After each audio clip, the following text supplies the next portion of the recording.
saudara, kita tahu kitab Matius ini ditulis oleh Matius, seorang pemungut cukai menurut bapak-bapak gereja yang juga menjadi murid Tuhan Yesus dan tentu menjadi saksi hidupnya Tuhan Yesus pada saat Tuhan Yesus berada di dunia melayani sebagai manusia.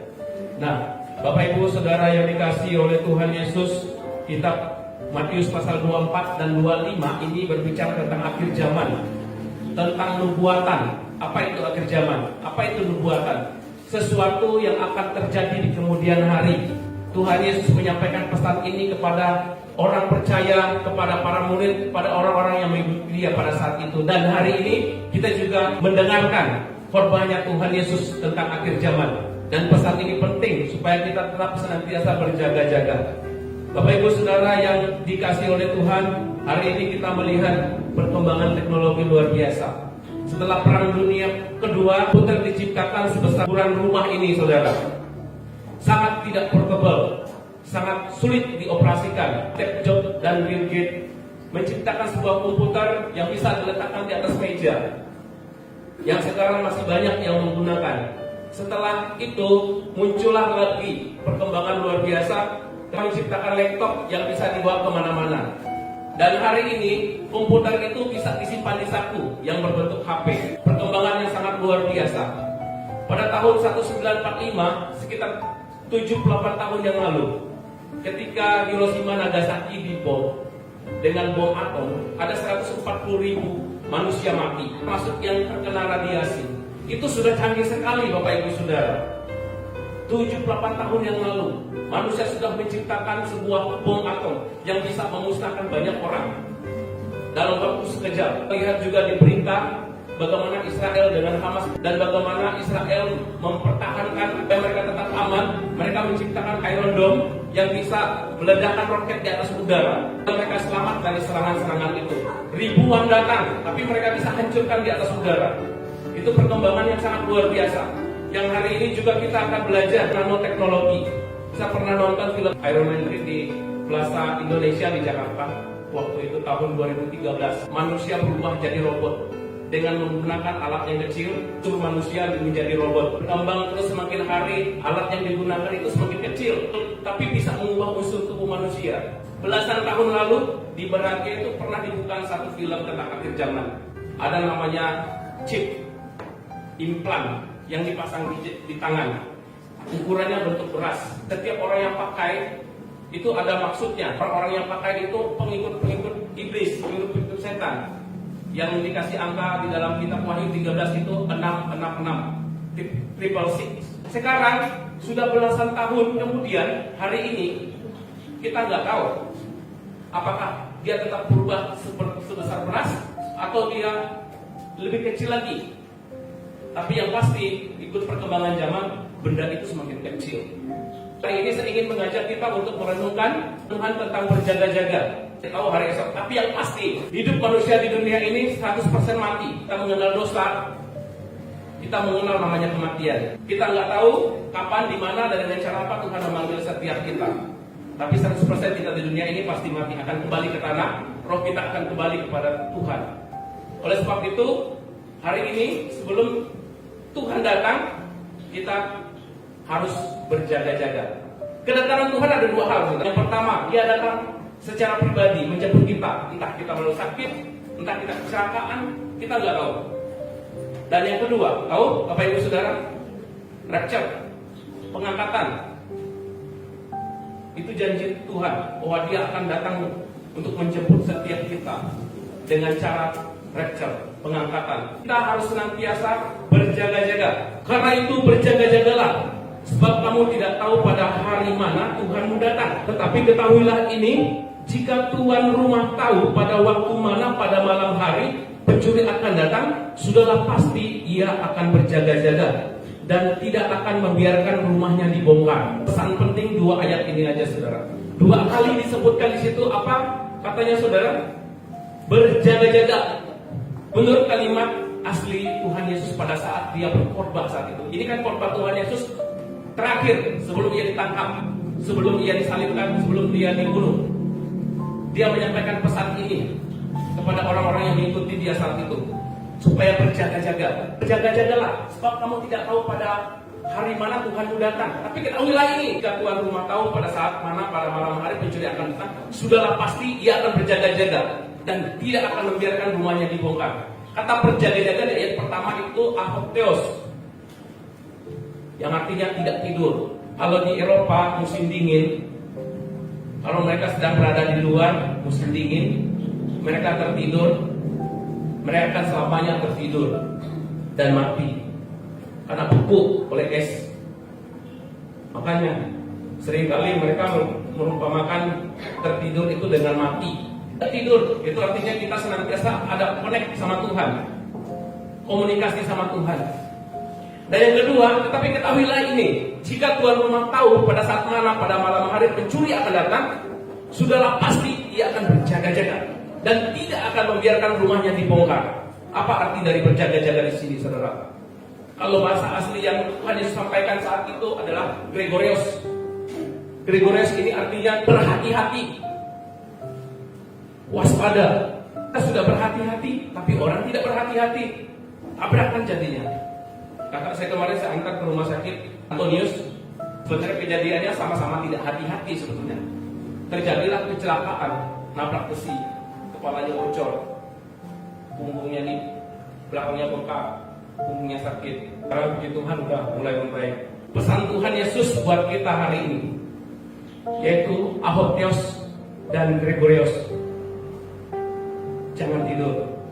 Artinya kita selalu memiliki hubungan konek sama Tuhan.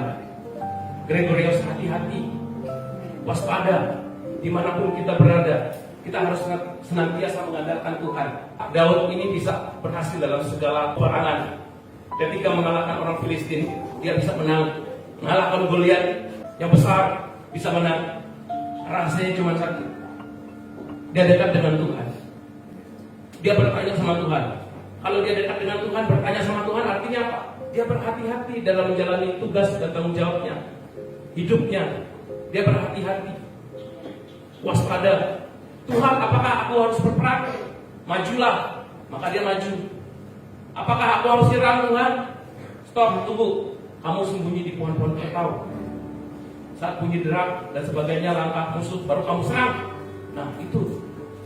Jadi rahasia kemenangannya itu karena dia hubungan pribadi sama Tuhan. Begitupun kita sebetulnya. Ada kepekaan sama Tuhan. Yohanes pasal 1:12. Semua orang yang menerimanya, tapi semua orang yang menerimanya diberinya kuasa. Kuasa itu apa? Otoritas. Supaya menjadi anak-anak Allah, yaitu mereka yang percaya dalam namanya. Kita semua nih yang percaya sama Tuhan diberikan otoritas, kuasa. Kuasa yang seperti apa? 1 Yohanes pasal 4:4. Roh yang ada dalam diri kita jauh lebih besar daripada roh yang ada di dalam dunia ini. Itu dia. Roh Tuhan ada dalam diri kita, dalam setiap orang percaya. Itu sebabnya hamba Tuhan kalau berdoa dalam nama Yesus sembuh. Dalam nama Tuhan Yesus, iblis pergi. Taat. Iblis taat sama orang percaya, takut. Amin. Nah, Tuhan Yesus menggambarkan kedatangannya itu seperti pada zaman Nuh. Setelah mengenal dosa melalui Adam dan Hawa, muncul Kain, Habel, Henok, itu salah.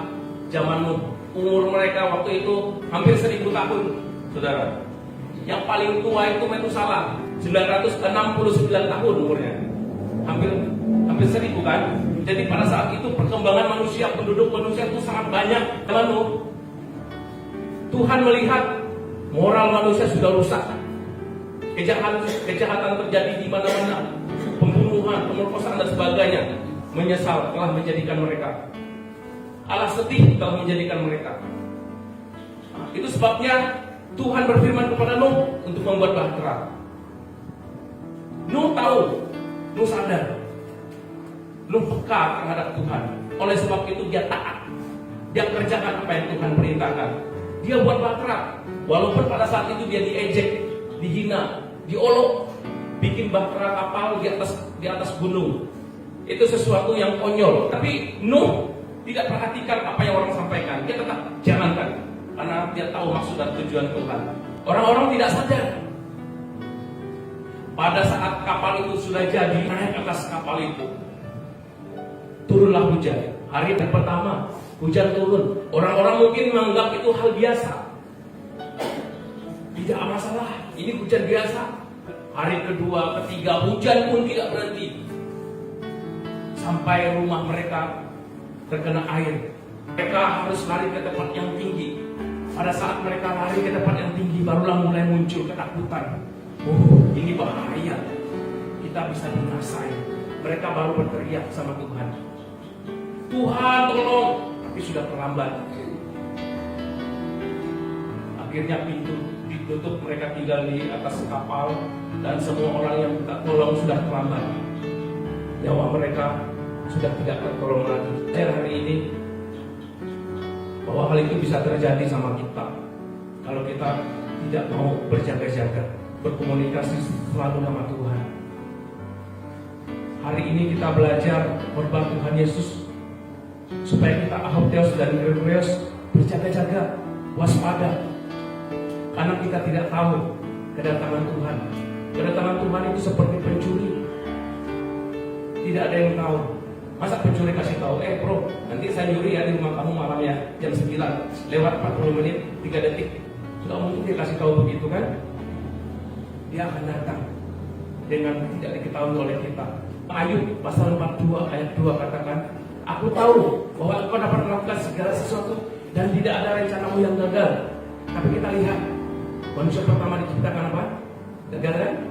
Mereka jatuh dalam dosa. Kedua, Ayub zaman Nuh, semua orang mati kecuali Nuh dan keluarganya.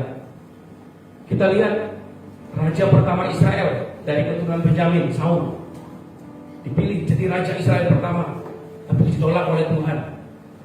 Yang lebih jelasnya lagi, murid Tuhan Yesus ada 12 yang bersama dengan Tuhan Yesus setiap hari, yang mengenal pribadi Tuhan Yesus seperti apa. Satu orang gantung diri, Yudas Iskariot. Apakah rencana Tuhan gagal, saudara? Tidak. Rencana Tuhan tidak pernah gagal. Yang menjadi kegagalan adalah orang itu sendiri, pribadinya. Dia tidak mau berada di pihaknya Tuhan. Dia merasa dirinya hebat. Dia merasa dirinya kuat. Apakah itu bisa terjadi? Orang percaya seperti kita? Bisa. Sama hamba-hamba Tuhan bisa terjadi? Bisa. Sama pendeta yang rajin berkhotbah mungkin di mana-mana, pelayanan di mana-mana? Bisa. Bisa terjadi kalau dia mengandalkan kekuatannya sendiri, tidak berada di pihaknya Tuhan. Oleh sebab itu hari ini kita bisa belajar yang paling penting tadi adalah komunikasi pribadi kita sama Tuhan. Tetap mengandalkan Tuhan dalam hidup kita, amin. Tetap percaya bahwa Tuhan yang kita sembah, yaitu Tuhan Yesus adalah Tuhan yang hidup. Itu akhirnya kita tidak perlu lagi takut dengan akhir zaman, tentang nubuatan tentang sesuatu yang akan terjadi di kemudian hari. Kenapa? Karena kita punya Tuhan yang hidup.